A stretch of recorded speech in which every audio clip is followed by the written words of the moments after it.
के उपलक्ष्य में भंडारा एवं जागरण।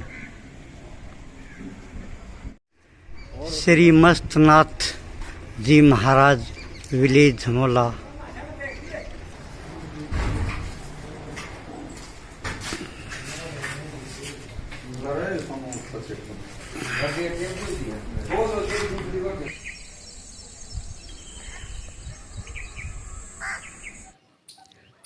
सभी दोस्तों को टोरादून की तरफ से नमस्कार। मैं हूँ ऋषिपाल और आज हम पहुँचे बहुत ही पवित्र धाम झमोला धाम। इसको धर्मनगरी के नाम से भी जाना जाता है। और हमारे साथ जो बाबा जी, जो महंत जी, जो तपस्वी जी हमारे पास बैठे, वो किसी परिचय के मोहताज नहीं। इनको पूरा जींद डिस्ट्रिक्ट जानता है। इनका एक ही लक्ष्य रहा है, समाज का भला करना। तो आइए आज आपको बाबा जी से रूबरू कराते हैं। टोरादून पर आपका स्वागत है महाराज जी। सभी को साधुवाद और गुरु महाराज से मंगल कामना करते हैं कि सभी स्वस्थ व खुश रहें। महाराज जी, आपके थोड़े बचपन से शुरुआत करूँगा। आप जब छोटे बच्चे थे तो क्या मन में थी, साधु बनना है, नौकरी करनी है, गृहस्थी करना है या किसान बनना है? छोटे थे जब दो अलग अलग बातें थी। ज़्यादातर दो नीत में थी भाई फौज में जावा। हाँ जी। लेकिन जो जो बड़े और गुरु महाराज का सानिध्य में यहाँ आने जाने लगे गुरु महाराज से, उनसे बड़े प्रभावित हुए योगी महंत मूलनाथ जी से। उनके कारण साधु समाज में दाखिल होने, मान लो गुरु महाराज की सेवा की, उनके चरणा माने की इच्छा जागी और गुरु महाराज से प्रार्थना करी। तो उन्होंने कहा अगर क्या से पहले पूछना पड़ेगा भाई, ऐसे साधु नहीं बनाए जाते। तो महाराज जी, आपका तो एक ही मन में थी भाई, समाज की सेवा करनी, साधु बन के करा या भर्ती होकर फौज में करा? हाँ, और फिर जब 10वीं +2 में पढ़ा कर दे साधु बने। हाँ जी। तो उस टाइम पे मेरे मन में थी वृद्धाश्रम और अनाथ आश्रम खोलने की। लेकिन उसका गुरु महाराज का मान लो, परमात्मा का मान लो, कोई आदेश था, वो भी सेवा नहीं कर सका थे। तो फिर यहाँ साधु समाज में यहाँ भी हमें जो सुबह से शाम तक गडरी है कि भाई कोई भी फेरी वाला है कि कोई और है, कोई रोगी बीमार, गौ माताएं किसी तरह की कोई बीमार हो, यहाँ लाकर सेवा करना। मतलब जो छोटा उस पर कह लो लेवल पर जैसी भी सेवा कर सका, हाँ कोशिश करा, हाँ करने की, दिखावा की कोशिश नहीं करते, सिर्फ सेवा की कोशिश करा। एक महाराज जी, ये जो आपका चौड़ा है इसको सब नमन करते, लेकिन कई साधु देखते हम शराब पीना, सुल्फा पीना, मदरा पीना, गलियों में पड़ा रहना। तो उनके लिए क्या कहना चाहोगे? यूँ तो ऐसा है जी, देखो साधु समाज है जो, ये भी एक संसार है। हाँ जी। जैसे गृहस्थियों हैं, इनमें कोई सेवा करनिया है, कोई गाली देनिया है, कोई दारू पीनिया है, कोई भाई दूसरे की निंदा चर्चा चुगली ये करना है। निकल के तो ताराएं मताए है नाम भी। हाँ जी। ये सिर्फ वो कमी रह जा है थोड़ी ही, जब गुरु मूर्ति यू बाणा दे है न, उससे पहले हमारा गुरु महाराज जी, जैसे मेरी भी मन ने भी जो 2-4 शिष्य बनाए हैं, 1-2 साल पहले डेरा में रखा, हाँ सेवा करवा, वहाँ देखा बनन के लायक है कि ना है। और उसके बाद फिर 1-2 साल बाणा दे के सेवा करावा है, फिर का नाम कुंडल डाला। हाँ जी। लेकिन जो तगाजा करे है न, आज आप मेरे दोहराए महाराज जी शिष्य बना लो, मन्ना आप लग बाणा दे दिया, बाणा दिन दिया, अगले दिन आप लग चीरा दे दिया। इनो तो कौन बेरा किस प्रवृत्ति का है, वो इस प्रवृत्ति के हुए हैं, वो कुछ गुरु का खोटर, कुछ अगला का है। ठीक है, ऐसा है जी। हमने देखा है रामचंद्र जी ने जो प्रोग्राम करा वो भी साधु संतों की आज्ञा लेके कराया, कृष्ण जी ने कराया वो भी साधु संत्या की आज्ञा लेके कराया। और ये जो हमारा भारतवर्ष है, ये ऋषियों की भूमि कहलाया है। तो मैं तो यही कहूँगा कि इस चौड़े के कोई दाग नहीं लगना चाहिए। बिल्कुल जी, शुरू से ही आर्यव्रत नाम से अपना भारत को जाना जाया करता।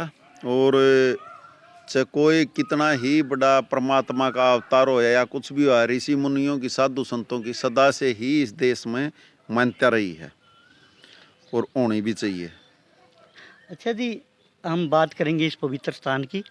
ये कितना पुराना है और सबसे पहले कौन महाराज जी आए थे यहाँ पर? देखो जी, प्राणा का तो इसका किसी को भी नहीं पता है, क्योंकि जो ये करेला जमोला नगरी बसी हैं, सुनिए है बुजुर्गां पे कि यहाँ बाबा दूधाधारी पवनधारी जी की समाधि थी, उनको देख के नगरी बसी है, यानी कि नगरी से पहला का डेरा है। और फिर बाबा मस्तनाथ जी आए हैं स्थलबोर से यहाँ रमत करते हुए, उन्होंने अपने शिष्य बाबा दीनानाथ और रामदनाथ को यहाँ समाधियों की सेवा के लिए छोड़ा। फिर बाबा रामदनाथ ने कोई शिष्य नहीं बनाया, बाबा दीनानाथ जी के शिष्य हुए नथुनाथ, नथुनाथ के फतेनाथ, फतेनाथ के नेत्रामनाथ, नेत्रामनाथ के जयरामनाथ, जयरामनाथ के तीर्थनाथ, तीर्थनाथ के बालकनाथ, बालकनाथ के मूलानाथ और मूलानाथ के हम सोमनाथ। ऐसी प्रणाली चली आ रही है। अच्छा बाबा जी, एक और देख रहा हूँ, अभी काफ़ी विवादित रहा कोट का डेरा, और मैं तो उनकी तारीफ करूँगा सुखराय नाथ की, क्योंकि वो हर बुराई के खिलाफ थे। और मैं एक दो बार डेरे में गया तो मैंने देखा वेद पढ़ते मिले मेरे को, तो इससे बढ़िया बाबा जी और क्या होंगे। साधु ठीक है, लेकिन जो सबसे पहले हम साधु बना वहाँ जो वहाँ का महंत बनाया जा है, 5 नगरी के गांव चादर दे हैं। उसका क्या मतलब माना जा है हमारा बेख भगवान में। वैसे तो गुरु मूर्तियों को जो बड़े साधु हैं उनको पता, लेकिन हमारी जहाँ तक सोच है उसका मतलब ये हो है कि भाई गाम राम खुश है और फिर साधु उसको चादर दे हैं। तो ये नगरी खुश नहीं थी उन पे, तो हमारे पीर बालकनाथ जी 7 पीर और महंत हमारे 12 के कृष्णनाथ जी, 18 के सोमरनाथ जी और चेताईनाथ जी, सब ने मिलकर फिर एक निर्णय लिया कि भाई जब नगरी खुश नहीं है ना, तो साधु को वहाँ रखना भी अच्छी बात नहीं है। तो उन्होंने अभी कल ही सुखरायनाथ जी की सहमति से उन्होंने भी सहमति दे दी कि भाई भगवान अगर मैंने चाह है तो मैं गद्दी छोड़ दूंगा। तो उनकी सहमति से गद्दी छोड़ दी उन्होंने कल। और अपने हमारा बाबा बलकाई नाथ जी हैं यहाँ बड़ौदा से, उनके शिष्य हैं जेताई नाथ जी, उनको कल चद्दर रस्म करी गई है। अच्छा महाराज जी, अभी हम सुन रहे हैं कि आपका 12 तारीख का प्रोग्राम इधर का। हाँ जी। वो किस तरह का प्रोग्राम है, हमारे दर्शकों को बताना एक बार। जो 60 की एकम हो है कृष्ण पक्ष की, हर साल उस दिन गुरु महाराज जी योगी महंत मूलनाथ जी ने समाधि ली थी। तो उनकी याद में गुरु महाराज की बरसोदी मनाई जा है हर साल 60 की एकम को। तो वो ही प्रोग्राम है, सुबह से लेकर दोपहर तक साधुओं का आवागमन, भोजन प्रसाद, और फिर 12 बजे पंगत होगी। साधुओं की पंगत के बाद फिर गांव का, गुआंढों का, सेवकों का भोजन प्रसाद किया जाएगा शाम तक।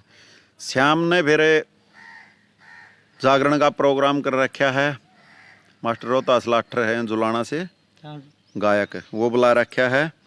तो यहाँ पर प्रोग्राम फिर सुबह तक चलेगा, और रात को भी जो सेवक बाहर से आए होंगे, चाय पानी रोटी टूका हर व्यवस्था गुरु महाराज की सदा से ही होती आ ये तो। और इस जगह के आने के लिए, इस पवित्र स्थान पे हमारे दर्शकों को रास्ता भी बताना, कहाँ कहाँ से आ सकते हैं। जींद से जुलाना होगा भी आज कहाँ, गतौली होगा भी आज कहाँ, ज़्यादातर नून राजस्थान से ही आते हैं हमारे दो सेवक। वो अपने मुंडाल बास और जमोला और नारनूंद होके भी आ सकते हैं। हाँ, नारनूंद होगा भी आज के नून। फिर रोहतक की साइड से आम तो जुलाना होगा रोहतक से। हाँ, गूगल पे डेरा का नाम से लोकेशन भी है, डेरा बाबा मस्तनाथ जमोला। महाराज जी, आखिरी प्रश्न रहेगा। अभी देख रहे हैं बहुत बाबा जी तप रहे हैं, इस तपस्या का क्या उद्देश्य है। अब गर्मी का मौसम है, लोग एसी पंखी कूलरों में रहते हैं, लेकिन कुछ महात्मा देख रहे हैं बिल्कुल अग्नि जला के उसमें तपस्या कर रहे हैं, इसका क्या उद्देश्य है। इसका सीधे है उपदेश्य है, वैसे तो सबके अलग अलग उपदेश्य हैं, लेकिन संत समाज के अंदर इसका सीधा है, एक ही उपदेश्य हुआ है। सबसे पहला हुआ है साधु अपना भजन करे है, कर्म करे है, मालक ने याद करे है, उसके लिए प्रार्थना करे है। और दूसरा हुआ है जिस नगरी के अंदर वो बैठा है, जिस समाज में वो रवे है, उसकी सुख शांति और भलाई के लिए परमात्मा से प्रार्थना करे। फिर उससे क्या हुआ है, कई जैसे ये है अपना स्थान है यहाँ जमोला में, ये नगरी तो चेती हुई है, साधुओं के प्रति। लेकिन कई जगह पर क्या हुआ है, कोई साधु नहीं रहा आज तक। वहाँ अगर कोई साधु तपस्या करे तो उस नगरी में एक उत्साह हो जाए है। सीधी ही बात यह है।